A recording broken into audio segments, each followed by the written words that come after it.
বর্তমান প্রেক্ষাপটে সাক্ষরতার সংজ্ঞা কেবল অক্ষর জ্ঞান বা স্বাক্ষর করার মধ্যে সীমাবদ্ধ নয়।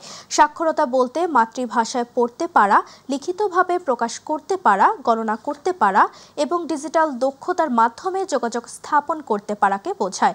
সকালে তেজগাঁও উপানুষ্ঠানিক শিক্ষা ব্যুরো মিলনায়তনে আন্তর্জাতিক সাক্ষরতা দিবসের আলোচনা সভায় প্রাথমিক ও গণশিক্ষা উপদেষ্টা ডাক্তার বিধান রঞ্জন রায় পোদ্দার এ কথা বলেন।